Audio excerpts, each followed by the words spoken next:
नहीं जानिया। तां करके हे भाई संत संगत राम हृदय बसाई। गुरु साहब जी की संगत करके अकाल पुरख वाहगुरु जी नूं अपने हिरदे विच वसा। वाहगुरु जी वसदे ते हिरदे दे विच ही ने, उन्हां नूं समझण दी कोशिश कर। गुरु नानक आगमन समय की समाजिक दशा किदां दी सी, इस तो पहलां आपां विचारिया सी भी गुरु नानक साहब जी के समय धार्मिक लोग किदां दे सी। अज असीं विचारदे हां भी जदों गुरु नानक साहब जी महाराज का प्रकाश होया उदों समाज किदां दा सी, लोग किदां दे सी। जदों गुरु नानक साहब का प्रकाश होया उस समय भारत विच दो वड्डियां कौमां सन, हिंदू अते मुसलमान। इन्हां दोहां कौमां दे धार्मिक असूलां ते रस्मां रिवाजां विच बहुत भेद सी। इन्हां कौमां दे लोग आपस विच ही लड़दे झगड़दे रहिंदे सन। अज दे समय विच हुण लड़ाइयां झगड़े ज़्यादा वध गए। हुण सिख ही सिखां दे नाल लड़दे झगड़दे रहिंदे, गुरबाणी दे सिद्धांत नूं नहीं समझदे। जो गुरु साहब कह के गए सी उस गल नूं नहीं समझदे, होर होर गल्लां दे उत्ते लड़दे झगड़दे रहिंदे। हिंदू समाज चार वर्णां ब्राह्मण, खत्तरी, वैश ते शूद्र विच वंडिया पिया सी। ब्राह्मणां ने बाकी तिन्हां वर्णां दे लोकां उत्ते अपनी उच्चता दा सिक्का बिठाया होया सी। उन्हां दा काम धार्मिक पुस्तकां नूं पढ़ना अते लोकां अंदर धर्म दा प्रचार करना सी। खत्तरियां दा काम जंगां जुद्धां विच लड़ना हुंदा सी ते विदेशी हमलावरां दे जुल्मां तो लोकां नूं बचाउणा सी। इस काम लई युद्ध भूमि विच शहीद हो जाना उन्हां लई परम धर्म मिथया गया सी। काम सारियां दे वंडे होए सी भी किन्ने किहड़ा काम करना। वैशां दा काम खेतीबाड़ी अते वपार करना सी। शूदरां दा काम बाकी दे तीन वर्णां दे लोकां दी निस्वार्थ सेवा करना सी। सब दे सेवक होण दे बावजूद भी शूदरां दी हालत बहुत तरसयोग सी। उन्हां नूं सब तो नीच मनुख समझिया जांदा सी अते उन्हां नाल बहुत भैड़ा सलूक कीता जांदा सी। ऐसे हालात पैदा कर दिते गए सन कि शूदर हमेशा ही कंगाल रहण, शूदर कदे अमीर हो ही ना सके। ब्राह्मण की सिक्ख्या के असर कारण शूदरां तो सब लोग दूर रहिंदे सन। उन्हां नूं अछूत अछूत कह के दुरकारिया जांदा सी। लोकी शूदरां दे परछावें तो भी दूर रहिंदे सन।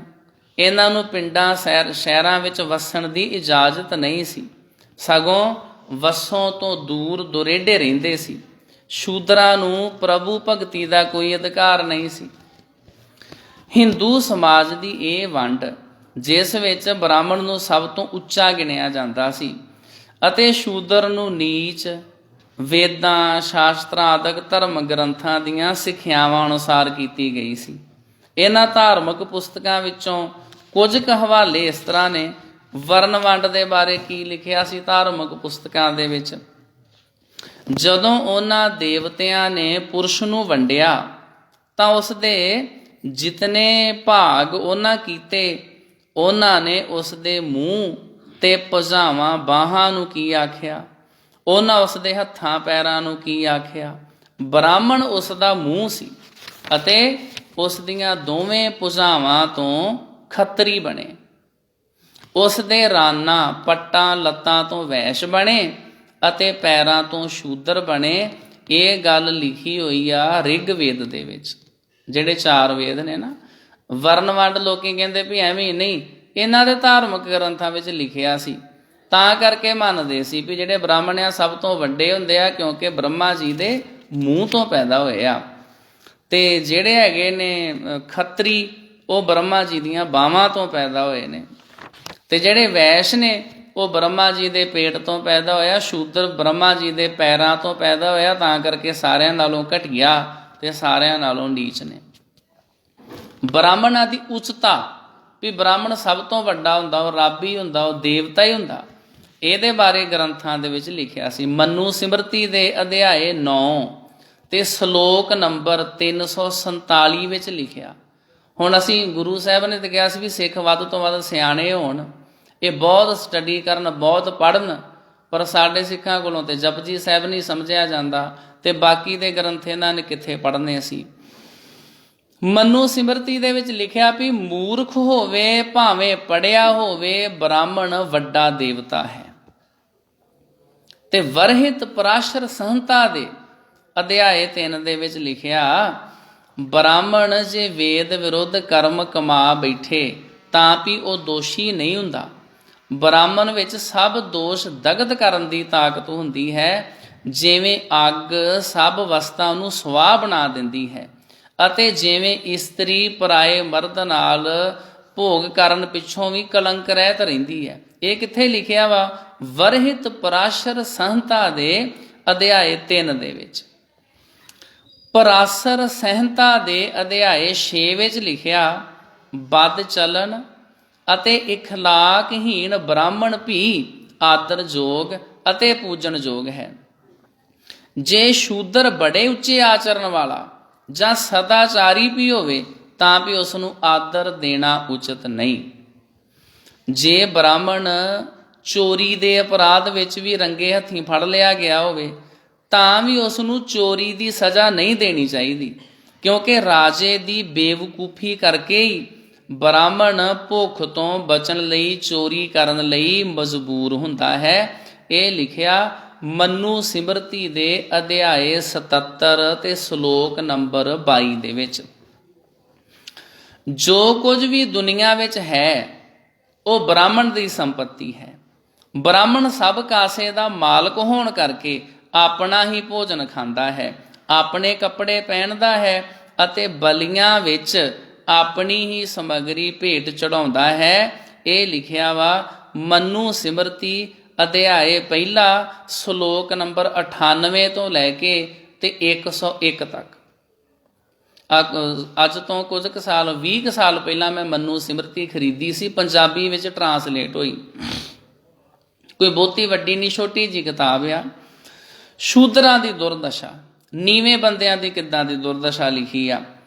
ਸ਼ੂਦਰ ਨੂੰ ਅਕਲ ਨਾ ਦੇਵੋ, ਹੋਮ ਹਵਨ ਤੋਂ ਬਚਿਆ ਅਨਾਜ ਨਾ ਦੇਵੋ ਅਤੇ ਨਾ ਹੀ ਉਸ ਨੂੰ ਧਰਮ ਦੀ ਸਿੱਖਿਆ ਦੇਵੋ। ਮਨੂ ਸਿਮਰਤੀ ਅਧਿਆਏ 4 ਸ਼ਲੋਕ ਨੰਬਰ 8। ਸ਼ੂਦਰ ਦੀ ਬੁੱਧੀ ਨੂੰ ਵਿਕਸਿਤ ਨਾ ਹੋਣ ਦੇਵੋ, ਧਰਮ ਦੀਆਂ ਗੱਲਾਂ ਤੋਂ ਉਸ ਨੂੰ ਅਣਜਾਣ ਰੱਖੋ ਅਤੇ ਵਰਤ ਵਗੈਰਾ ਬਾਰੇ ਉਸ ਨੂੰ ਜਾਣਕਾਰੀ ਨਾ ਦੇਵੋ। ਸ਼ੂਦਰ ਨੂੰ ਅਜਿਹਾ ਗਿਆਨ ਦੇਣ ਵਾਲਾ ਸ਼ੂਦਰ ਸਮੇਤ ਅੰਧੇਰ ਨਰਕ ਦਾ ਵਾਸੀ ਬਣਦਾ ਹੈ। ਇਹ ਲਿਖਿਆ ਵਾ ਵਸ਼ਿਸ਼ਟ ਸੰਹਿਤਾ ਦੇ ਅਧਿਆਏ 18 ਦੇ ਵਿੱਚ ਵੀ ਜਿਹੜੇ ਇਹ ਲੋਕ ਬੇਵਕੂਫ ਬਣੇ ਰਹਿਣ, ਇਹਨਾਂ ਨੂੰ ਅਕਲ ਨਾ ਦਿਓ। ਜਿਹੜਾ ਬੰਦਾ ਇਹਨਾਂ ਨੂੰ ਅਕਲ ਦੇਵੇਗਾ ਉਹ ਬੰਦਾ ਆਪ ਖੁਦ ਸ਼ੂਦਰਾਂ ਦੇ ਸਮੇਤ ਅੰਨੇ ਨਰਕ ਵਿੱਚ ਜਾਵੇਗਾ। ਇੱਥੇ ਸਾਧ ਸੰਗਤ ਜੀ ਮੈਨੂੰ ਇੱਕ ਗੱਲ ਚੇਤੇ ਆ ਜਾਂਦੀ ਆ। ਇੱਕ ਕੋਈ ਬਾਬਿਆਂ ਦਾ ਡੇਰਾ ਸੀ ਤੇ ਇੱਕ ਪਿੰਡ ਦੇ ਸਰਪੰਚ ਨਾਲ ਮੇਰਾ ਬਹੁਤ ਪਿਆਰ ਸੀ। ਉਹ ਗੁਰਮੁਖ ਪਿਆਰਾ ਬਜ਼ੁਰਗ ਸੀ। ਉਹਦੇ ਮਨ ਵਿੱਚ ਆਇਆ ਵੀ ਭਾਈ ਸਾਹਿਬ ਨੂੰ ਅੱਜ ਪੁੰਨਿਆਂ ਵਾਲਾ ਦਿਨ ਆ ਤੇ ਇਹਨਾਂ ਨੂੰ ਫਲਾਣੇ ਡੇਰੇ ਵਿੱਚ ਟਾਈਮ ਦਵਾਈਏ। ਮੈਨੂੰ ਕਹਿੰਦੇ ਜੀ ਤੁਹਾਨੂੰ ਕਥਾ ਦਾ ਟਾਈਮ ਦਵਾਈਏ। ਮੈਂ ਕਿਹਾ ਜਿਵੇਂ ਤੁਹਾਡੀ ਇੱਛਾ। ਬਹੁਤ ਜ਼ਿਆਦਾ ਇਕੱਠ ਸੰਗਤਾਂ ਜੁੜੀਆਂ ਹੋਈਆਂ। ਉਹਨਾਂ ਨੇ ਮੈਨੂੰ 15 ਮਿੰਟ ਦੇ ਦਿੱਤੇ। ਚਲੋ ਮੈਂ ਕਥਾ ਵਿਚਾਰ ਕੀਤੀ। ਜਦੋਂ ਬਾਅਦ 'ਚ ਪਿੱਛੋਂ 2 ਮਿੰਟ ਰਹਿ ਗਏ, ਮੈਂ ਕਿਹਾ ਸਾਧ ਸੰਗਤ ਜੀ ਤੁਸੀਂ ਪੜ੍ਹਿਆ ਲਿਖਿਆ ਵੀ ਕਰੋ, ਗੁਰਬਾਣੀ ਦੇ ਅਰਥ ਪੜ੍ਹਿਆ ਕਰੋ। ਆਪਣੇ ਘਰਾਂ ਵਿੱਚ ਧਾਰਮਿਕ ਰਸਾਲੇ ਮੈਗਜ਼ੀਨ ਲਵਾਓ, ਜਿਹੜੇ ਮਹੀਨੇ ਬਾਅਦ ਜਿਵੇਂ ਸ਼੍ਰੋਮਣੀ ਕਮੇਟੀ ਵੱਲੋਂ ਗੁਰਮਤਿ ਪ੍ਰਕਾਸ਼ ਮੈਗਜ਼ੀਨ ਛਪਦਾ, ਸਿੱਖ ਮਿਸ਼ਨਰੀ ਕਾਲਜ ਵੱਲੋਂ ਸਿੱਖ ਫੁਲਵਾੜੀ ਮੈਗਜ਼ੀਨ ਛਪਦਾ, ਇਹ ਆਪਣੇ ਘਰਾਂ ਵਿੱਚ ਲਵਾਓ।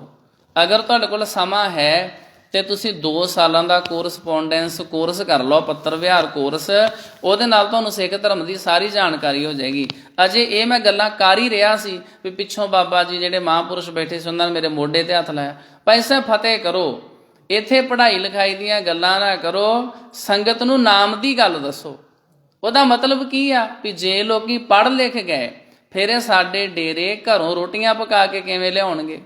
ਕਿਉਂਕਿ ਇਹੋ ਜਿਹੇ ਡੇਰੇ ਨੇ ਜਿੱਥੇ ਲੰਗਰ ਹੀ ਨਹੀਂ ਬਣਦਾ, ਜਿੱਥੇ ਨਿਸ਼ਾਨ ਸਾਹਿਬ ਹੀ ਨਹੀਂ ਚੜ੍ਹਦਾ, ਤੇ ਉਹ ਬੇਵਕੂਫ ਲੋਕ ਬਣੇ ਹੋਏ, ਉਹ ਫਿਰ ਘਰੋਂ ਹੀ ਰੋਟੀ ਪਾਣੀ ਸਭ ਕੁਝ ਬਣਾ ਕੇ ਲਿਆਉਂਦੇ। ਉਹਨਾਂ ਨੇ ਮੈਨੂੰ ਮਨਾ ਕਰ ਦਿੱਤਾ। ਮੈਨੂੰ ਕਹਿਣ ਲੱਗੇ ਵੀ ਭਾਈ ਸਾਹਿਬ ਤੁਸੀਂ ਇੱਥੇ ਪੜ੍ਹਾਈ ਲਿਖਾਈ ਦੀਆਂ ਗੱਲਾਂ ਨਾ ਕਰੋ। ਮਨੂ ਸਿਮਰਤੀ ਵਿੱਚ ਲਿਖਿਆ ਵਾ ਵੀ ਸ਼ੂਦਰਾਂ ਤੇ ਬੇਵਕੂਫ ਲੋਕਾਂ ਨੂੰ ਅਕਲ ਨਾ ਦਿਓ, ਇਹਨਾਂ ਦਾ ਅਧਿਕਾਰ ਨਹੀਂ। ਸ਼ੂਦਰ ਜੇ ਧਨ ਜਮ੍ਹਾਂ ਕਰਨ ਦੇ ਯੋਗ ਵੀ ਹੋ ਜਾਵੇ ਤਾਂ ਵੀ ਉਸ ਨੂੰ ਧਨ ਜਮ੍ਹਾਂ ਨਾ ਕਰਨ ਦਿੱਤਾ ਜਾਵੇ, ਕਿਉਂਕਿ ਧਨਵਾਨ ਹੋ ਕੇ ਸ਼ੂਦਰ ਉੱਚ ਜਾਤੀਆਂ ਦੇ ਹੱਥੋਂ ਨਿਕਲ ਜਾਂਦਾ ਹੈ ਅਤੇ ਬ੍ਰਾਹਮਣ ਨੂੰ ਦੁੱਖ ਦੇ ਸਕਦਾ ਹੈ। ਇਹ ਲਿਖਿਆ ਵਾ ਮਨੂ ਸਿਮਰਤੀ ਅਧਿਆਏ 8 ਤੇ ਸ਼ਲੋਕ ਨੰਬਰ 79 ਦੇ ਵਿੱਚ। ਜੇ ਸ਼ੂਦਰ ਕਪਲ ਗਾਂ ਦਾ ਦੁੱਧ ਪੀਵੇ ਜਾਂ ਵੇਦ ਦੇ ਅੱਖਰ ਪੜ੍ਹ ਲਵੇ ਤਾਂ ਸਿੱਧਾ ਨਰਕ ਨੂੰ ਜਾਵੇਗਾ। ਕਿੱਥੇ ਲਿਖਿਆ? ਪਰਾਸਰ ਸੰਹਿਤਾ ਅਧਿਆਏ 2 ਦੇ ਵਿੱਚ। ਪੈਰਾਂ ਤੋਂ ਜੰਮੇ ਹੋਏ ਹੋਣ ਕਾਰਨ ਜੇ ਕੋਈ ਸ਼ੂਦਰ ਬ੍ਰਾਹਮਣ, ਖੱਤਰੀ, ਕਸ਼ੱਤਰੀ ਜਾਂ ਵੈਸ਼ ਆਦਿਕ ਉੱਚ ਜਾਤੀਆਂ ਨੂੰ ਕਠੋਰ ਬਚਨ ਕਹੇ ਤਾਂ ਰਾਜਾ ਘੱਟੋ ਘੱਟ ਇਤਨਾ ਜ਼ਰੂਰ ਕਰੇ ਕਿ ਉਸ ਸ਼ੂਦਰ ਦੀ ਜੀਭ ਕਟਵਾ ਦੇਵੇ। ਮਨੂ ਸਿਮਰਤੀ ਅਧਿਆਏ 4 ਸ਼ਲੋਕ ਨੰਬਰ 80। ਇਹ ਮੈਂ ਤਾਂ ਕਰਕੇ ਦੱਸ ਰਿਹਾ ਕਿਉਂਕਿ ਦੇਸ਼ਾਂ ਵਿਦੇਸ਼ਾਂ ਵਿੱਚ ਇਹ ਕਥਾ ਵਿਚਾਰ ਨੈੱਟ ਤੇ ਚੜ੍ਹ ਜਾਣੀਆਂ ਤੇ ਲੋਕਾਂ ਨੇ ਸੁਣਨੀ। ਕੋਈ ਇਹ ਨਾ ਕਵੇ ਵੀ ਸ਼ਾਇਦ ਆਪਣੇ ਕੋਲੋਂ ਬਣਾ ਕੇ ਕਹੀ ਜਾਂਦੇ ਆ। ਇਹ ਬ੍ਰਾਹਮਣੀ ਧਰਮ ਪੁਸਤਕਾਂ ਦਾ ਪ੍ਰਭਾਵ ਹੀ ਹੈ ਕਿ ਅੱਜ ਭਾਵੇਂ ਮਨੁੱਖ ਬਹੁਤ ਪੜ੍ਹ ਲਿਖ ਗਿਆ ਹੈ ਪਰ ਲੋਕਾਂ ਦੇ ਮਨਾਂ ਵਿੱਚੋਂ ਨੀਚ ਜਾਤਾਂ ਵਾਲਿਆਂ ਬਾਰੇ ਵਿਚਾਰ ਨਹੀਂ ਬਦਲੇ। ਗੁਰੂ ਨਾਨਕ ਪਾਤਸ਼ਾਹ ਨੇ ਬ੍ਰਾਹਮਣ ਦੀ ਵਰਨ ਵੰਡ ਵਿਰੁੱਧ ਆਵਾਜ਼ ਉਠਾਈ ਅਤੇ ਨੀਚ ਕਹੇ ਜਾਂਦੇ ਲੋਕਾਂ ਦਾ ਪੱਖ ਲਿਆ। ਆਪ ਨੇ ਆਖਿਆ, ਸ਼੍ਰੀ ਰਾਗ ਮਹੱਲਾ ਪਹਿਲਾ ਤੇ ਗੁਰੂ ਗ੍ਰੰਥ ਸਾਹਿਬ ਜੀ ਦਾ ਪੰਨਾ ਨੰਬਰ 15 ਦੇ ਉੱਤੇ ਇਹ ਬਚਨ ਲਿਖੇ, ਨੀਚਾਂ ਅੰਦਰ ਨੀਚ ਜਾਤ, ਨੀਚੀ ਹੂੰ ਅਤ ਨੀਚ, ਨਾਨਕ ਤਿਨ ਕੈ ਸੰਗ ਸਾਥ, ਵੱਡਿਆਂ ਸਿਉ ਕਿਆ ਰੀਸ। ਜਿੱਥੈ ਨੀਚ ਸੰਭਾਲੀਅਨ ਤਿੱਥੈ ਨਦਰ ਤੇਰੀ ਬਖਸ਼ੀਸ਼। ਬ੍ਰਾਹਮਣਾਂ ਦੇ ਸ਼ੂਦਰਾਂ ਪ੍ਰਤੀ ਇਸ ਨੀਚਤਾ ਭਰੇ ਵਰਤਾਓ ਕਰਕੇ ਹੀ ਨਾਈ, ਸ਼ੀਂਬੇ, ਜੁਲਾਹੇ, ਮੋਚੀ, ਘੁਮਿਆਰ, ਤਰਖਾਣ, ਅਰਾਈ, ਮਰਾਸੀ ਆਦਿਕ ਜਾਤਾਂ ਦੇ ਬੰਦੇ ਇਸਲਾਮ ਗ੍ਰਹਿਣ ਕਰਦੇ ਜਾ ਰਹੇ ਸਨ। ਉਹਨਾਂ ਨੇ ਨੀਵੀਂ ਜਾਤ ਵਾਲੇ ਲੋਕਾਂ ਨੇ ਹਿੰਦੂ ਧਰਮ ਛੱਡ ਕੇ ਇਸਲਾਮ ਧਰਮ ਧਾਰਨ ਕਰਨਾ ਸ਼ੁਰੂ ਕਰ ਦਿੱਤਾ ਵੀ ਮੁਸਲਮਾਨ ਧਰਮ ਵਿੱਚ ਜਾਤਾਂ ਪਾਤਾਂ ਦੇ ਵਿਤਕਰੇ ਨਹੀਂ ਹਨ, ਹਿੰਦੂ ਧਰਮ ਵਿੱਚ ਸਾਡੇ ਨਾਲ ਬੜੇ ਵਿਤਕਰੇ ਹੁੰਦੇ ਨੇ। ਗੁਰੂ ਨਾਨਕ ਸਾਹਿਬ ਦੇ ਸਮੇਂ ਸੂਰਮਿਆਂ ਦੀ ਹਾਲਤ ਕਿੱਦਾਂ ਦੀ ਸੀ? ਸਦੀਆਂ ਦੀ ਗੁਲਾਮੀ ਤੋਂ ਲੋਕਾਂ ਨੂੰ ਕਾਇਰ ਅਤੇ ਬੁਜ਼ਦਲ ਬਣਾ ਦਿੱਤਾ ਸੀ। ਆਪਣੇ ਆਪ ਨੂੰ ਖੱਤਰੀ, ਕਸ਼ੱਤਰੀ ਕਹਾਉਣ ਵਾਲੇ ਜਿਨ੍ਹਾਂ ਜਿੰਮੇ ਲੋਕਾਂ ਦੇ ਜਾਨ ਮਾਲ ਇੱਜ਼ਤ ਦੀ ਰਾਖੀ ਕਰਨ ਦੀ ਡਿਊਟੀ ਲੱਗੀ ਸੀ, ਲੋਕਾਂ ਵਿੱਚੋਂ ਬਹਾਦਰੀ ਖਤਮ ਹੋ ਚੁੱਕੀ ਸੀ। ਮੁਗਲਾਂ ਦੀ ਚਾਕਰੀ ਕਰਨੀ, ਉਹਨਾਂ ਦੇ ਹਰ ਜਾਇਜ਼ ਨਜਾਇਜ਼ ਹੁਕਮ ਨੂੰ ਮੰਨਣਾ ਅਤੇ ਉਹਨਾਂ ਮੁਗਲਾਂ ਨੂੰ ਖੁਸ਼ ਕਰਨ ਲਈ ਆਪਣੀਆਂ ਧੀਆਂ ਦੇ ਡੋਲੇ ਦੇਣੇ, ਇਹਨਾਂ ਵੀਰ ਬਹਾਦਰਾਂ ਦਾ ਸੁਭਾਅ ਬਣ ਚੁੱਕਾ ਸੀ। ਗੁਰੂ ਜੀ ਨੇ ਤਾਂ ਹੀ ਤਾਂ ਲਿਖਿਆ ਹੈ, ਧਨਾਸਰੀ ਮਹੱਲਾ ਪਹਿਲਾ ਪੰਨਾ ਨੰਬਰ 663 ਦੇ ਉੱਤੇ, ਖੱਤਰੀਆਂ ਤਾਂ ਧਰਮ ਛੋੜਿਆ, ਮਲੇਸ਼ ਭਾਖਿਆ ਗਹੀ, ਸ੍ਰਿਸ਼ਟ ਸਭ ਇੱਕ ਵਰਨ ਹੋਈ, ਧਰਮ ਕੀ ਗਤ ਰਹੀ। ਖੱਤਰੀਆਂ ਦੀ ਹਾਲਤ ਤਾਂ ਇੱਥੋਂ ਤੱਕ ਨਿਗਰ ਚੁੱਕੀ ਸੀ ਕਿ ਉਹ ਆਪਣੇ ਘਰਾਂ ਵਿੱਚ ਤਾਂ ਧਰਮ ਕਰਮ ਕਰ ਲੈਂਦੇ ਸਨ, ਪਰ ਮੁਗਲਾਂ ਕੋਲ ਜਾ ਕੇ ਉਹਨਾਂ ਦੀਆਂ ਧਰਮ ਪੁਸਤਕਾਂ ਦੀ ਉਸਤਤ ਕਰਦੇ ਸਨ। ਇੱਕ ਪਾਸੇ ਉਹ ਗਾਂ ਨੂੰ ਪਵਿੱਤਰ ਮਾਤਾ ਸਮਝਦੇ ਸਨ, ਦੂਜੇ ਪਾਸੇ ਮੁਗਲਾਂ ਦੀ ਅਧੀਨਗੀ ਕਾਰਨ ਗਊਆਂ ਅਤੇ ਬ੍ਰਾਹਮਣਾਂ ਉੱਤੇ ਟੈਕਸ ਲਾਉਂਦੇ ਸਨ। ਉਹਨਾਂ ਦੀ ਦਸ਼ਾ ਬਾਰੇ ਗੁਰੂ ਸਾਹਿਬ ਨੇ ਇੰਜ ਵਿਅੰਗ ਕੱਸਿਆ ਹੈ। ਵਾਰ ਆਸਾ ਮਹੱਲਾ ਪਹਿਲਾ ਪੰਨਾ ਨੰਬਰ 471। ਗਊ ਬ੍ਰਾਹਮਣ ਕੋ ਘਰ ਲਾਵੋ, ਗੋਬਰ ਤਰਨ ਨਾ ਜਾਈ, ਧੋਤੀ ਟਿੱਕਾ ਤੈ ਜਪ ਮਾਲੀ, ਧਾਨ ਮਲੇਸ਼ਾਂ ਖਾਈ। ਅੰਤਰ ਪੂਜਾ ਪੜਹਿ ਕਤੇਬਾ, ਸੰਜਮ ਤੁਰਕਾ ਭਾਈ। ਵਿਦੇਸ਼ੀ ਹਾਕਮਾਂ ਦੇ ਡਰ ਭਉ ਕਾਰਨ ਇਥੋਂ ਦੇ ਮੂਲ ਵਸਨੀਕਾਂ ਨੇ ਖਾਣ ਪੀਣ ਦੇ ਢੰਗ, ਵਸਤਰਾਂ ਅਤੇ ਬੋਲੀ ਵੀ ਹਾਕਮਾਂ ਦੀ ਹੀ ਅਪਣਾ ਲਈ ਸੀ। ਸਤਿਗੁਰੂ ਫਰਮਾਉਂਦੇ ਨੇ ਖਾਣ ਪੀਣ ਬਾਰੇ, ਅਭਾਖਿਆ ਕਾ ਕੁੱਠਾ ਬੱਕਰਾ ਖਾਣਾ, ਚੌਂਕੇ ਉੱਪਰ ਕਿਸੈ ਨਾ ਜਾਣਾ। ਕਿੱਥੇ ਲਿਖਿਆ? ਆਸਾ ਦੀ ਵਾਰ। ਜਿਹਦਾ ਰੋਜ਼ ਟੀਵੀ 'ਚ ਕੀਰਤਨ ਆਉਂਦਾ, ਬਸ ਲੋਕੀ ਵਿਚਾਰੇ ਫਾਰਮੈਲਿਟੀ ਪੂਰੀ ਕਰ ਛੱਡਦੇ, ਸੁਣ ਲੈਂਦੇ, ਟੀਵੀ ਲਾ ਲੈਂਦੇ, ਸਮਝਦਾ ਕੋਈ ਨਹੀਂ ਵੀ ਗੁਰੂ ਸਾਹਿਬ ਕਹਿ ਕੀ ਰਹੇ ਨੇ। ਪੰਨਾ ਨੰਬਰ 472। ਅਪਾਖਿਆ ਕਾ ਕੁੱਠਾ ਬੱਕਰਾ ਖਾਣਾ, ਚੌਂਕੇ ਉੱਪਰ ਕਿਸੇ ਨਾ ਜਾਣਾ। ਇਹਦਾ ਭਾਵ ਕੀ ਸੀ? ਹਿੰਦੂਆਂ ਦੇ ਵਾਸਤੇ ਆਪ ਝਟਕਾ ਕਰਨਾ ਮਨਾ ਕਰ ਦਿੱਤਾ ਸੀ। ਮੁਸਲਮਾਨਾਂ ਦਾ ਰਾਜ ਸੀ। ਉਹ ਕਹਿੰਦੇ ਸੀ ਵੀ ਅਗਰ ਤੁਹਾਡਾ ਮਾਸ ਖਾਣ ਨੂੰ, ਮੀਟ ਖਾਣ ਨੂੰ ਜੀ ਕਰੇ, ਉਹ ਤੁਸੀਂ ਸਾਡੀਆਂ ਦੁਕਾਨਾਂ ਤੋਂ ਖਰੀਦ ਕੇ ਖਾਓਗੇ, ਝਟਕਈ ਦੇ ਕੋਲੋਂ। ਤੁਸੀਂ ਆਪ ਕਿਸੇ ਵੀ ਜਾਨਵਰ ਦਾ ਝਟਕਾ ਨਹੀਂ ਕਰ ਸਕਦੇ। ਕਿਉਂ? ਅੱਜ ਤੁਸੀਂ ਕਿਸੇ ਜਾਨਵਰ, ਕਿਸੇ ਕੁੱਕੜ ਦੀ ਧੌਣ ਮਰੋੜੋਗੇ, ਕਿਸੇ ਬੱਕਰੇ ਨੂੰ ਵੱਢੋਗੇ, ਤੁਹਾਡੇ ਵਿੱਚ ਤੇ ਜੁਰਤ ਪੈਦਾ ਹੋ ਜਾਣੀ ਆ। ਕੱਲ੍ਹ ਨੂੰ ਤੁਸੀਂ ਸਾਡੀ ਗੱਲ ਨੂੰ ਹੱਥ ਪਾ ਸਕਦੇ ਜੇ। ਤਾਂ ਕਰਕੇ ਇਹਨਾਂ ਲੋਕਾਂ ਨੂੰ ਡਰਾ ਕੇ ਰੱਖੋ। ਉਹ ਜੀ ਜੀਵ ਮਰ ਜਾਵੇ, ਬੜਾ ਵੱਡਾ ਪਾਪ ਹੋ ਜਾਂਦਾ, ਤੁਸੀਂ ਨਹੀਂ ਇੱਦਾਂ ਕਰ ਸਕਦੇ। ਅਤੇ ਜਿਹੜੇ ਮੁਸਲਮਾਨ ਸੀ, ਉਹਨਾਂ ਨੂੰ ਇੰਨੇ ਨਿਰਦਈ ਬਣਾ ਦਿੱਤਾ ਗਿਆ ਸੀ। ਉਹਨਾਂ ਨੇ ਕੀ ਕਰਨਾ ਵੀ ਆਪਣੇ ਹੱਥ ਵਿੱਚ ਛੁਰੀ ਫੜ ਲੈਣੀ, ਨਾਲੇ ਉਹਨਾਂ ਨੇ ਕਲਮਾ ਪੜ੍ਹੀ ਜਾਣਾ, ਆਪਣੇ ਧਾਰਮਿਕ ਸਲੋਕ ਪੜ੍ਹੀ ਜਾਣੇ, ਨਾਲੇ ਉਸ ਜੀਵ ਦੀ ਧੌਣ ਦੇ ਉੱਤੇ ਹੌਲੀ ਹੌਲੀ ਕਰਕੇ ਛੁਰੀ ਫੇਰਦੇ ਰਹਿਣਾ, ਵਿੱਚੋਂ ਥੋੜ੍ਹਾ ਥੋੜ੍ਹਾ ਖੂਨ ਡੁੱਲਦੇ ਰਹਿਣਾ, ਜਾਨਵਰ ਨੇ ਤੜਫਦੇ ਰਹਿਣਾ। ਉਹਨਾਂ ਉੱਤੇ ਕੋਈ ਅਸਰ ਨਹੀਂ ਸੀ ਹੁੰਦਾ। ਉਹਨਾਂ ਦੇ ਦਿਲ ਇੰਨੇ ਜ਼ਿਆਦਾ ਪੱਕੇ ਹੋ ਗਏ ਸੀ।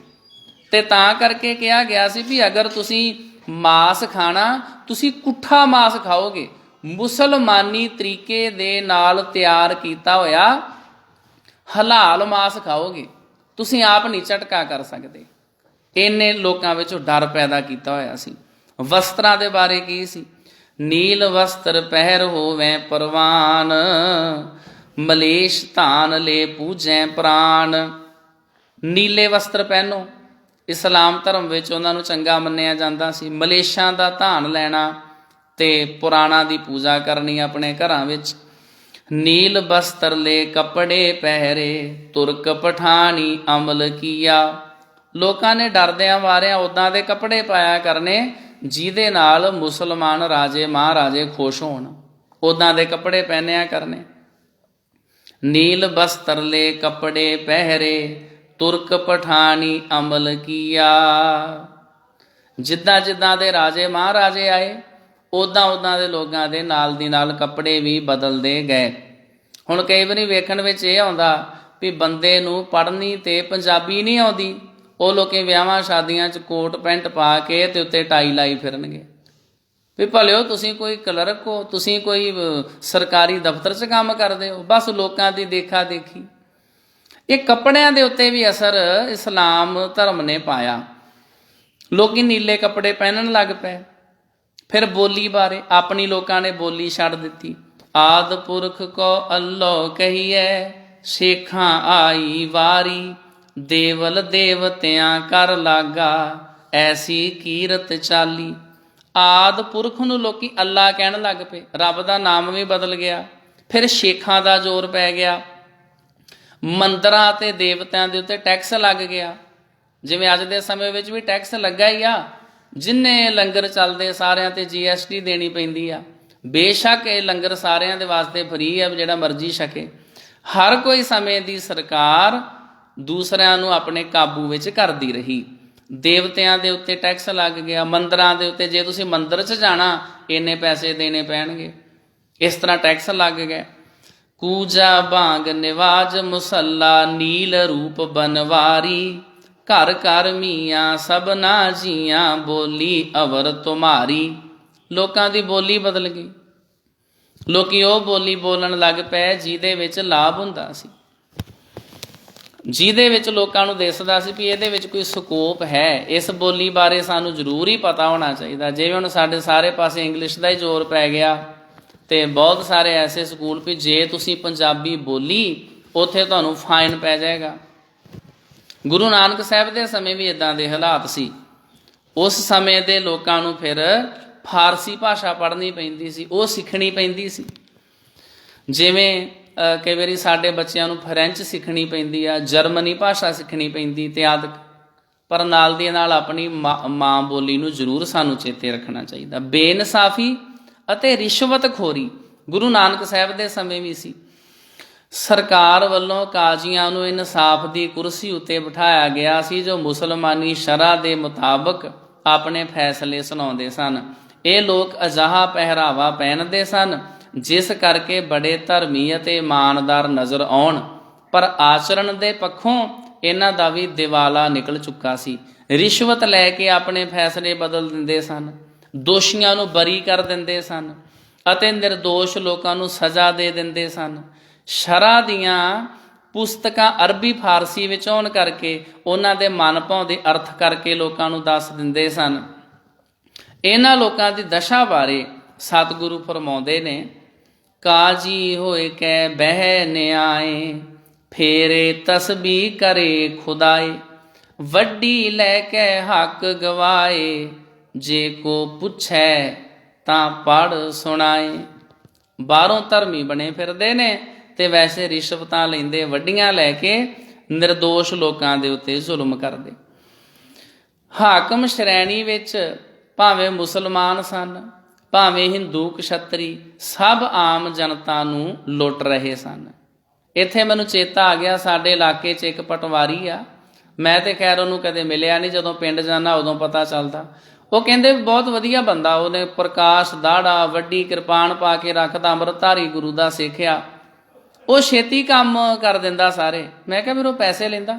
ਨਹੀਂ ਜੀ, ਉਹ ਹਿਸਾਬ ਨਾਲ ਹੀ ਲੈਂਦਾ, ਰਿਸ਼ਵਤ ਲੈਂਦਾ ਕਹਿੰਦੇ ਜ਼ਰੂਰ ਆ, ਤੇ ਤਾਂ ਕਰਕੇ ਕੰਮ ਕਰਦਾ। ਤੇ ਵੈਸੇ ਲੋਕ ਕਹਿੰਦੇ ਉਹ ਬੜਾ ਅੰਮ੍ਰਿਤਧਾਰੀ ਜੀ, ਬੜਾ ਇਸ ਤਰ੍ਹਾਂ। ਬਾਹਰੋਂ ਧਾਰਮਿਕ ਲਿਬਾਸ ਪਹਿਨਣਾ ਤੇ ਰਿਸ਼ਵਤ ਵੱਡੀ ਲੈ ਕੇ ਕੰਮ ਕਰਨੇ। ਹਾਕਮ ਸ਼੍ਰੇਣੀ ਵਿੱਚ ਭਾਵੇਂ ਮੁਸਲਮਾਨ ਸਨ, ਭਾਵੇਂ ਹਿੰਦੂ ਕਸ਼ੱਤਰੀ, ਸਭ ਆਮ ਜਨਤਾ ਨੂੰ ਲੁੱਟ ਰਹੇ ਸਨ ਅਤੇ ਉਹਨਾਂ ਸਭਨਾਂ ਨੇ ਧਾਰਮਿਕ ਪਹਿਰਾਵਾ ਅਖਤਿਆਰ ਕੀਤਾ ਹੋਇਆ ਸੀ। ਧਾਰਮਿਕ ਪਹਿਰਾਵਾ ਪਾ ਕੇ ਲੋਕਾਂ ਨੂੰ ਲੁੱਟਦੇ ਪਏ ਸੀ। ਸਾਡੇ ਵੀ ਲੁੱਟਦੇ ਲੋਕਾਂ ਨੂੰ ਵਹਿਮਾਂ ਭਰਮਾਂ 'ਚ ਪਾ ਕੇ, ਜੇ ਤੁਹਾਡਾ ਫਲਾਨਾ ਕੰਮ ਨਹੀਂ ਬਣਦਾ ਤੁਸੀਂ ਜੀ ਸੰਪਟ ਪਾਠ ਕਰਵਾ ਲਓ। ਇੱਥੇ ਫਿਰ ਮੈਨੂੰ ਚੇਤਾ ਆ ਜਾਂਦਾ, ਇੱਕ ਬੰਦਾ ਸੀ ਤੇ ਉਹ ਗੁਰਦੁਆਰਾ ਸਾਹਿਬ ਅਖੰਡ ਪਾਠ ਸਾਹਿਬ ਕਰਵਾਉਂਦਾ ਹੁੰਦਾ ਸੀ ਹਰ ਸਾਲ। ਉਹਨੂੰ ਪੁੱਛਿਆ ਵੀ ਇਸ ਵਾਰੀ ਨਹੀਂ ਕਰਵਾਉਣਾ? ਉਹ ਕਹਿੰਦਾ ਜੀ ਨਹੀਂ, ਇਸ ਵਾਰੀ ਤੇ ਮੈਂ ਆਨੰਦਪੁਰ ਸਾਹਿਬ ਕਰਵਾ ਆਇਆ। ਮੈਂ ਕਿਹਾ ਜੀ ਉੱਥੇ ਕਿੱਦਾਂ, ਕੋਈ ਵਧੀਆ ਹੁੰਦਾ? ਕਹਿੰਦਾ ਜੀ ਉੱਥੇ 51,000 ਰੁਪਈਆ ਭੇਟਾ ਲੱਗਦੀ ਆ। ਉਹ ਸੰਪਟ ਪਾਠ ਕਰਦੇ ਆ, ਉਹ ਨਾਲ ਦੀ ਨਾਲ ਫਿਰ ਝਟਕਾ ਕਰੀ ਜਾਂਦੇ, ਕੋਈ ਕੇਲਾ ਸੇਬ ਇਤਿਆਦਿਕ, ਜਦੋਂ ਕੋਈ ਸ਼ਲੋਕ ਇਤਿਆਦਿਕ ਬਦਲਦਾ ਕੱਟੀ ਜਾਂਦੇ। ਅੱਛਾ, ਮੈਂ ਕਿਹਾ ਫਿਰ ਇਹਦਾ ਮਤਲਬ ਤੂੰ ਜ਼ਿਆਦੀ ਤਾਕਤ ਵਾਲਾ ਪਾਠ ਕਰਵਾ ਆਇਆ ਵਾਂ, ਤੇ ਸਾਡਾ ਤੇ ਹੁੰਦਾ ਸਿਰਫ 8500 ਵਿੱਚ। ਉਹ ਕਿੱਥੇ 8500 ਦਾ, ਕਿੱਥੇ 51,000 ਦਾ, ਫਰਕ ਤੇ ਪੈਣਾ ਹੀ ਆ। ਕਹਿਣ ਦਾ ਭਾਵ ਵੀ ਜਿੰਨਾ ਜ਼ਿਆਦਾ ਪਖੰਡ ਕਰਕੇ ਲੋਕਾਂ ਨੂੰ ਵਿਖਾਓ, ਓਨੇ ਹੀ ਸੌਖੇ ਲੋਕਾਂ ਨੂੰ ਲੁੱਟਿਆ ਜਾ ਸਕਦਾ ਧਰਮ ਦੇ ਨਾਮ ਦੇ ਉੱਤੇ। ਜਿੱਥੇ ਮੁਸਲਮਾਨ ਹਾਕਮ ਵੱਡੀ ਰਿਸ਼ਵਤ ਲੈਂਦੇ ਸਨ, ਉੱਥੇ ਉਹ ਨਮਾਜ਼ ਪੜ੍ਹਨ ਦੇ ਹੋਰ ਧਾਰਮਿਕ ਮਰਿਆਦਾ ਨੂੰ ਨਿਭਾਉਣ ਵਿੱਚ ਵੀ ਢਿੱਲ ਨਹੀਂ ਸੀ ਕਰਦੇ। ਭਾਵ ਪਾਠ ਪੂਜਾ ਵੱਲੋਂ ਵੀ ਕੋਈ ਢਿੱਲ ਨਹੀਂ ਸੀ, ਵੱਡੀ ਵੀ ਲੈਂਦੇ ਸੀ। ਦੂਜੇ ਪਾਸੇ ਹਿੰਦੂਆਂ ਵਿੱਚੋਂ ਜਨੇਊਧਾਰੀ ਖੱਤਰੀ ਵੀ ਲੋਕਾਂ ਦਾ ਖੂਨ ਚੂਸਣ ਵਿੱਚ ਲੱਗੇ ਹੋਏ ਸਨ। ਉਹਨਾਂ ਦਾ ਸ਼ਿਕਾਰ ਵਧੇਰੇ ਕਰਕੇ ਹਿੰਦੂ ਜਨਤਾ ਹੁੰਦੀ ਸੀ, ਕਿਉਂਕਿ ਉਸ ਦੀ ਸੁਣਨ ਵਾਲਾ ਕੋਈ ਨਹੀਂ ਸੀ। ਮੁਸਲਮਾਨ ਜਨਤਾ ਦੀ ਤਾਂ ਸੁਣੀ ਜਾਂਦੀ ਸੀ। ਹਾਕਮ ਸ਼੍ਰੇਣੀ ਦੇ ਮੁਸਲਮਾਨ ਇਹ ਹਮੇਸ਼ਾ ਹੀ ਖਿਆਲ ਕਰਦੇ ਸਨ ਕਿ ਉਹਨਾਂ ਦੇ ਧਰਮ ਭਾਈ ਖੁਸ਼ ਰਹਿਣ ਅਤੇ ਉਹਨਾਂ ਦਾ ਸਾਥ ਦਿੰਦੇ ਰਹਿਣ। ਉਧਰ ਬ੍ਰਾਹਮਣਾਂ ਦਾ ਇਹ ਹਾਲ ਸੀ ਕਿ ਉਹ ਗਰੀਬ ਹਿੰਦੂ ਜਨਤਾ ਦਾ ਖੂਨ ਪੀਣ ਵਾਲੇ ਖੱਤਰੀਆਂ ਦੇ ਘਰੀਂ ਜਾ ਕੇ ਸਭ ਧਰਮ ਕਰਮ ਕਰਦੇ ਸਨ। ਖੱਤਰੀਆਂ ਦੀ ਪਾਪ ਦੀ ਕਮਾਈ ਦੀ ਭੇਟਾ ਸਵੀਕਾਰ ਕਰਦੇ ਸਨ। ਇਸ ਸਾਰੀ ਹਾਲਤ ਨੂੰ ਗੁਰੂ ਪਾਤਸ਼ਾਹ ਨੇ ਇੰਝ ਬਿਆਨ ਕੀਤਾ, ਮਾਨਸ ਖਾਣੇ ਕਰੈ ਨਿਵਾਜ। ਜਿਹੜੇ ਬੰਦਿਆਂ ਨੂੰ ਖਾ ਜਾਂਦੇ ਆ ਉਹ ਵੀ ਨਮਾਜ਼ ਪੜ੍ਹਦੇ, ਉਹ ਵੀ ਨਿਤਨੇਮੀ ਬਣੇ ਫਿਰਦੇ ਆ। ਜਿਹੜੇ ਸਾਰਾ ਦਿਨ ਦੁਕਾਨਾਂ ਤੇ ਝੂਠ ਬੋਲਦੇ, ਮਿਲਾਵਟਾਂ ਕਰਦੇ, ਰਿਸ਼ਵਤਾਂ ਲੈਂਦੇ ਇਤਿਆਦਿਕ, ਉਹ ਕਹਿੰਦੇ ਨਹੀਂ ਅਸੀਂ ਪੱਕੇ ਨੇਮੀ ਆ ਜੀ, ਜਿੰਨਾ ਚਿਰ ਅਸੀਂ 5 ਬਾਣੀਆਂ ਪੜ੍ਹ ਨਾ ਲਈਏ ਅਸੀਂ ਨਹੀਂ ਘਰੋਂ ਨਿਕਲਦੇ। ਬਾਅਦ 'ਚ ਭਾਵੇਂ 5 ਜਣਿਆਂ ਦਾ ਰੋਜ਼ ਖੂਨ ਪੀਂਦੇ ਹੋਣ। ਮਾਨਸ ਖਾਣੇ ਕਰੈ ਨਿਵਾਜ, ਛੁਰੀ ਵਗਾਇਨ ਤਿੰਨ ਗਲ ਤਾਗ। ਜਿਹੜੇ ਲੋਕਾਂ ਦੀ ਗਰਦਨ ਤੇ ਛੁਰੀ ਫੇਰ ਦਿੰਦੇ ਆ ਉਹ ਜਨੇਊ ਪਾਈ ਫਿਰਦੇ ਆ, ਲੇਟੈਸਟ ਅਰਥ ਕਹਿ ਲਓ ਗਾਤਰੇ ਪਾਈ ਫਿਰਦੇ ਆ। ਤਿੰਨ ਘਰ ਬ੍ਰਾਹਮਣ ਪੂਰੈ ਨਾਦ। ਤੇ ਜੇ ਕੋਈ ਉਹਨਾਂ ਨੂੰ ਅਮੀਰ ਸੱਦ ਲਵੇ, ਉਹਨਾਂ ਦੇ ਘਰ ਜਾ ਕੇ ਸ਼ਬਦ ਵੀ ਪੜ੍ਹਦੇ। ਉਹਨਾਂ ਪਿਆਵੇਂ ਓਈ ਸਾਤ, ਕੂੜੀ ਰਾਸ ਕੂੜਾ ਵਾਪਾਰ, ਕੂੜ ਬੋਲ ਕਰੈ ਆਹਾਰ। ਗੁਰੂ ਜੀ ਆਖਦੇ ਹਨ ਲੋਕਾਂ ਦਾ ਆਚਰਣ ਬਹੁਤ ਨਿਗਰ ਗਿਆ ਹੈ। ਆਪਣੇ ਆਪ ਨੂੰ ਧਰਮੀ ਅਖਵਾਉਣ ਵਾਲੇ ਲੋਕ ਛਿਪ ਕੇ ਵਿਕਾਰ ਪਾਪ ਕਰਕੇ ਵੀ ਬਾਹਰੀ ਭੇਖ ਨਾਲ ਇਹੀ ਜ਼ਾਹਰ ਕਰਦੇ ਹਨ ਕਿ ਉਹ ਧਰਮ ਦੀ ਕਮਾਈ ਕਰ ਰਹੇ ਹਨ। ਆਪਣੇ ਆਪ ਨੂੰ ਧਰਮ ਗੁਰੂ ਕਹਾਉਣ ਵਾਲੇ ਲੋਕ ਚੇਲਿਆਂ ਤੋਂ ਮਾਇਆ ਬਟੋਰਨ ਲਈ ਉਹਨਾਂ ਚੇਲਿਆਂ ਦੇ ਘਰ ਸਿੱਖਿਆ ਦੇਣ ਜਾਂਦੇ ਹਨ। ਸਭ ਰੁਪਏ ਪੈਸੇ ਨੂੰ ਪਿਆਰ ਕਰਦੇ ਹਨ। ਇਸਤਰੀ ਦਾ ਆਪਣੇ ਪਤੀ ਨਾਲ ਤਾਂ ਹੀ ਪਿਆਰ ਹੈ ਜੇ ਉਹ ਰੁਪਇਆ ਪੈਸਾ ਖੱਟ ਕਮਾ ਕੇ ਲਿਆਵੇ, ਨਹੀਂ ਤਾਂ ਪਤੀ ਭਾਵੇਂ ਘਰ ਆਵੇ ਜਾਂ ਘਰੋਂ ਚਲਾ ਜਾਵੇ, ਇਸਤਰੀ ਉਹਦੀ ਪਰਵਾਹ ਨਹੀਂ ਕਰਦੀ। ਸਤੀ ਪਾਪ ਕਰ ਸਤ ਕਮਾਹੇ, ਗੁਰ ਦੀਖਿਆ ਘਰ ਦੇਵਣ ਜਾਹੇ। ਇਸਤਰੀ ਪੁਰਖੈ ਖਟਿਐ ਭਾਓ, ਭਾਵੇਂ ਆਵੋ ਭਾਵੇਂ ਜਾਓ। ਗੁਰੂ ਨਾਨਕ ਸਾਹਿਬ ਦੇ ਸਮੇਂ ਇਸਤਰੀ ਦੀ ਹਾਲਤ ਕਿੱਦਾਂ ਦੀ ਸੀ? ਸਮਾਜ ਵਿੱਚ ਇਸਤਰੀ ਦੀ ਦਸ਼ਾ ਬਹੁਤ ਹੀ ਤਰਸਯੋਗ ਸੀ। ਸ਼ੂਦਰਾਂ ਦੀ ਤਰ੍ਹਾਂ ਉਸ ਨੂੰ ਵੀ ਜਨੇਊ ਧਾਰਨ ਕਰਨ, ਹਿੰਦੂ ਧਰਮ ਅਪਣਾਉਣ ਦਾ ਕੋਈ ਅਧਿਕਾਰ ਨਹੀਂ ਸੀ। ਉਸ ਦਾ ਕੰਮ ਤਾਂ ਰਸੋਈ ਵਿੱਚ ਰੋਟੀ ਪਕਾਉਣਾ, ਘਰ ਦੇ ਹੋਰ ਛੋਟੇ ਮੋਟੇ ਕੰਮ ਕਰਨਾ ਜਾਂ ਸੰਤਾਨ ਦੀ ਉਤਪਤੀ ਕਰਨਾ ਹੀ ਸੀ। ਉਸ ਦੀ ਆਪਣੀ ਕੋਈ ਮਰਜ਼ੀ ਨਹੀਂ ਸੀ। ਉਸ ਨੂੰ ਸੋਚਣ ਦਾ ਅਧਿਕਾਰ ਨਹੀਂ ਸੀ। ਉਸ ਦਾ ਪਰਮ ਧਰਮ ਤਾਂ ਆਪਣੇ ਪਤੀ ਪਰਮਾਤਮਾ ਨੂੰ ਖੁਸ਼ ਕਰਨਾ ਹੀ ਸੀ। ਉਹ ਆਦਮੀ ਦੀਆਂ ਖੁਸ਼ੀਆਂ ਬਦਲੇ ਆਪਣਾ ਸਭ ਕੁਝ ਕੁਰਬਾਨ ਕਰ ਦਿੰਦੀ ਸੀ, ਪਰ ਆਦਮੀ ਉਸ ਨੂੰ ਇੱਕ ਪਸ਼ੂ ਦੀ ਤਰ੍ਹਾਂ ਹੀ ਸਮਝਦਾ ਸੀ, ਜਿਸ ਨੂੰ ਜਦੋਂ ਲੋੜ ਪਵੇ ਕੁਝ ਪੈਸਿਆਂ ਬਦਲੇ ਵੇਚਿਆ ਜਾ ਸਕਦਾ ਸੀ। ਪਤੀ ਦੇ ਮਰਨ ਮਗਰੋਂ ਉਸ ਨੂੰ ਮਜਬੂਰਨ ਸਤੀ ਹੋਣਾ ਪੈਂਦਾ ਸੀ। ਇੱਥੇ ਬਸ ਨਹੀਂ, ਧਰਮ ਮੰਦਰਾਂ ਦੇ ਪੁਜਾਰੀਆਂ ਦੀ ਕਾਮ ਭੁੱਖ ਦੂਰ ਕਰਨ ਲਈ ਉਹਨਾਂ ਨੂੰ ਦੇਵਦਾਸੀ ਬਣਨਾ ਪੈਂਦਾ ਸੀ। ਬ੍ਰਾਹਮਣੀ ਧਰਮ ਪੁਸਤਕਾਂ, ਪੁਰਾਣ, ਮਨੂ ਸਿਮਰਤੀ, ਜੋਗੀਆਂ ਦੇ ਪ੍ਰਚਾਰ ਆਦਿਕਾਂ ਦੇ ਅਸਰ ਥੱਲੇ ਇਸਤਰੀ ਨੂੰ ਮਨੁੱਖ ਦੇ ਧਾਰਮਿਕ ਜੀਵਨ ਵਿੱਚ ਰੁਕਾਵਟ, ਅਗਿਆਨਨ, ਸਭ ਦੁੱਖਾਂ ਦਾ ਮੂਲ ਕਾਰਨ, ਕੁਰਾਹੇ ਪਾਉਣ ਵਾਲੀ ਨਸ਼ੀਲੀ ਸ਼ਰਾਬ, ਮਾਰੂ ਜ਼ਹਿਰ ਸਮਝਿਆ ਜਾਂਦਾ ਸੀ। ਮਨੂ ਮਹਾਰਾਜ ਲਿਖਦੇ ਹਨ ਕਿ ਇਸਤਰੀਆਂ ਅਗਿਆਨਣਾ ਹਨ, ਵੇਦ ਮੰਤਰਾਂ ਤੋਂ ਵਾਂਝੀਆਂ ਹਨ ਅਤੇ ਝੂਠ ਦੀਆਂ ਮੂਰਤਾਂ ਹਨ। ਇਹ ਲਿਖਿਆ ਮਨੂ ਸਿਮਰਤੀ ਅਧਿਆਏ 5 ਸ਼ਲੋਕ 47-48 ਦੇ ਵਿੱਚ। ਪਦਮ ਪੁਰਾਣ ਵਿੱਚ ਇਸਤਰੀ ਦੀ ਬਹੁਤ ਦੁਰਗਤੀ ਕੀਤੀ ਗਈ ਹੈ। ਪਦਮ ਪੁਰਾਣ ਦੇ ਵਿੱਚ ਲਿਖਿਆ, ਪਤੀ ਭਾਵੇਂ ਬਹੁਤ ਹੀ ਬੁੱਢਾ ਹੋਵੇ, ਕਰੂਪ ਹੋਵੇ, ਲੰਗੜਾ ਲੂਲਾ, ਕੋੜੀ ਹੋਵੇ, ਡਾਕੂ, ਚੋਰ, ਕਾਤਲ, ਸ਼ਰਾਬੀ ਹੋਵੇ, ਜੂਏਬਾਜ਼ ਤੇ ਭੈੜੇ ਆਚਰਨ ਵਾਲਾ ਹੋਵੇ, ਸ਼ਰੇਆਮ ਪਾਪ ਕਰਦਾ ਫਿਰੇ, ਪਰ ਪਤਨੀ ਨੂੰ ਫਿਰ ਵੀ ਉਸ ਨੂੰ ਪਰਮਾਤਮਾ ਵਾਂਗ ਪੂਜਣਾ ਚਾਹੀਦਾ।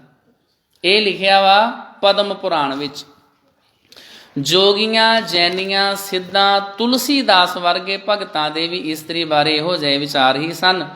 ਮੁਸਲਮਾਨਾਂ ਵਿੱਚ ਵੀ ਇਸਤਰੀ ਨੂੰ ਮਸਜਿਦ ਵਿੱਚ ਜਾ ਕੇ ਧਰਮ ਕਰਮ ਕਰਨ ਅਤੇ ਉਪਦੇਸ਼ ਕਰਨ ਦਾ ਕੋਈ ਅਧਿਕਾਰ ਨਹੀਂ ਸੀ। ਐਸੇ ਸਮੇਂ ਵਿੱਚ ਗੁਰੂ ਨਾਨਕ ਪਾਤਸ਼ਾਹ ਨੇ ਇਸਤਰੀ ਨਾਲ ਹੋ ਰਹੇ ਘੋਰ ਅਨਿਆਂ ਵਿਰੁੱਧ ਆਵਾਜ਼ ਉਠਾਈ ਅਤੇ ਆਖਿਆ ਕਿ ਜਿਸ ਇਸਤਰੀ ਨੇ ਧਰਮੀ ਰਾਜਿਆਂ, ਭਗਤਾਂ, ਫਿਲਾਸਫਰਾਂ, ਸੂਰਮਿਆਂ ਨੂੰ ਜਨਮ ਦਿੱਤਾ ਹੈ, ਉਸ ਨੂੰ ਮੰਦਾ ਨਹੀਂ ਆਖਣਾ ਚਾਹੀਦਾ।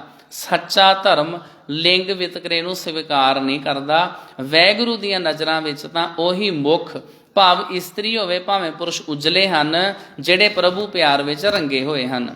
ਭੰਡ ਜੰਮੀਐ ਭੰਡ ਨਿੰਮੀਐ, ਭੰਡ ਮੰਗਣ ਵੇਆ, ਭੰਡੋਂ ਹੋਵੇ ਦੋਸਤੀ, ਭੰਡੋਂ ਚੱਲੇ ਰਾਹ। ਭੰਡ ਮੁਆ ਭੰਡ ਭਾਲੀਐ, ਭੰਡ ਹੋਵੇ ਬੰਦਾਨ, ਸੋ ਕਿਉ ਮੰਦਾ ਆਖੀਐ, ਜਿਤ ਜੰਮਹਿ ਰਾਜਾਨ।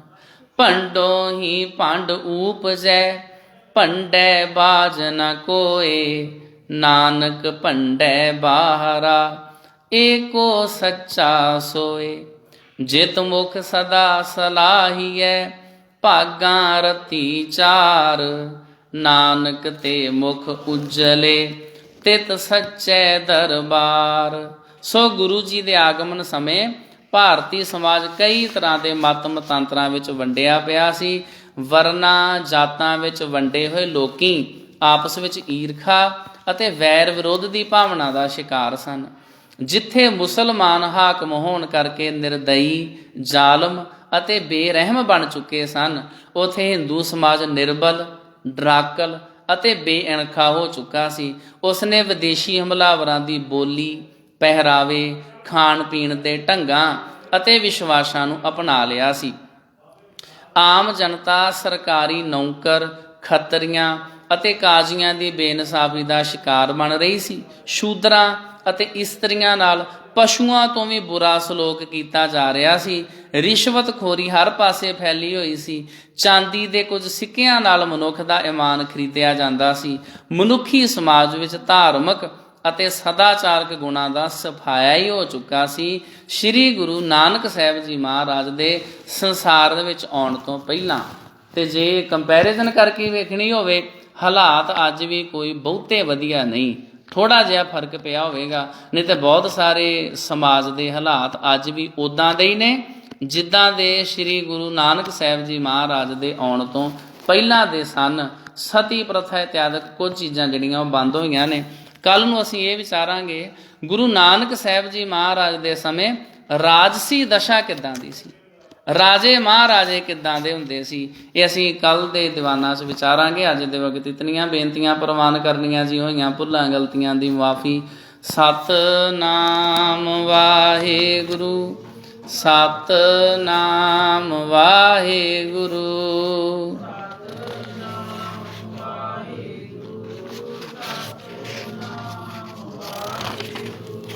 ਸਤਿਨਾਮ ਵਾਹਿਗੁਰੂ, ਸਤਿਨਾਮ ਵਾਹਿਗੁਰੂ।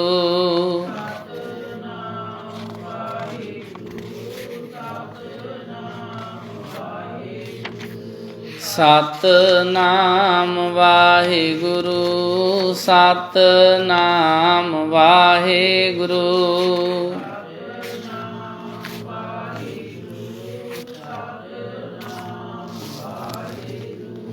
ਸਤਿਨਾਮ ਵਾਹਿਗੁਰੂ, ਸਤਿਨਾਮ ਵਾਹਿਗੁਰੂ।